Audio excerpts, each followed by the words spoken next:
of the word Object strenuously. I strenuously object. Sounds like it hurts. You're, of course, not responsible for the words of somebody writing that document. But I do think that laughing at it is a real... Okay, I just instantly just need to point out the fact that this was a hearing on the rise of white supremacy, and I am the only black person that was invited to speak on this. This is incredible. The Democrats just don't even... It's like they're like, black people are suffering, so we're going to call in a bunch of white experts to talk about how black people are suffering.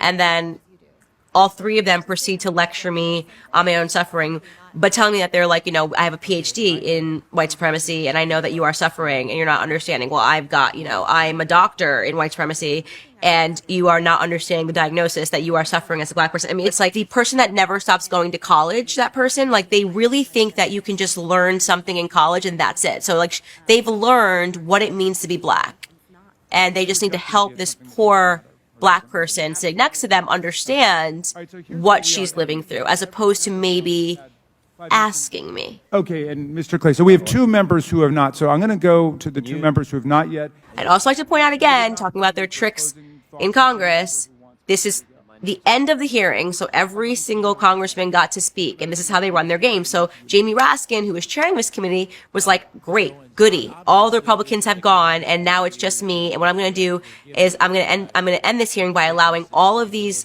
white people to turn and yell at Candace, and then I'm going to say, hearing concluded. So this is once again setting me up to essentially not be able to respond, which is just so vicious, it infuriates me. So there were no Republicans in the room before a literal Hail Mary happened in the form of Mark Meadows. Seconds to respond, however. Gentlemen, yield for a second? I'll yield. Thank you. I believe, Ms. Owens, when you used the word hilarious, it was referencing the fact that no one had asked you a question. It wasn't to the subject matter of the hearing. Is that right?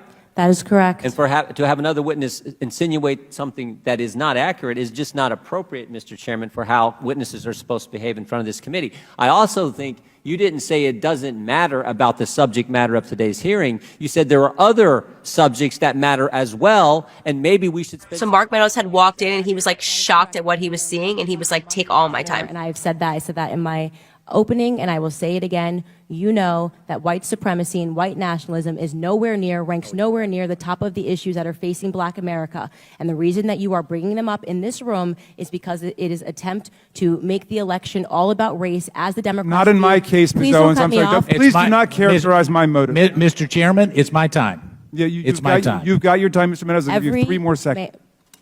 Every 4 years, you bring up race, and you knew exactly what I meant when I said hilarious, and you just tried to do live what the media does all the time to Republicans, to our president, and to conservatives, which you tried to manipulate what I said to fit your narrative, okay? I was not referring to the subject matter that is hilarious. I said it's hilarious that we are sitting in this room today, and I've got 2 doctors and a missus, and nobody can give us real numbers that we can respond to so we can assess how big of a threat this is. Because you know that it is not as big of a threat as you are trying to make it out to be so that you can manipulate. Yeah, I crushed that. I was so mad. I was just like, it's just the idea of lecturing someone on how to be black.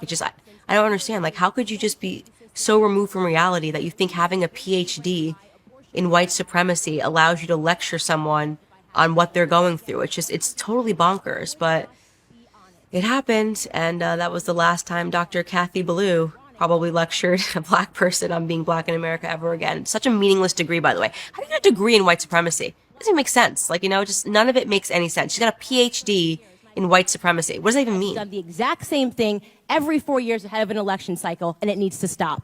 Actually, the best part about this entire clip is the face that Jim Jordan makes afterwards when he realizes that it was a Hail Mary. And after I finish speaking, he just does this warm, fuzzy Christmas smile. That's so good. He's just like, ha ha ha, Jamie Raskin. It was a good day. It was a bad moment. I wanted to actually strangle someone, but it was a good day because I think it really exposed them for, what they are.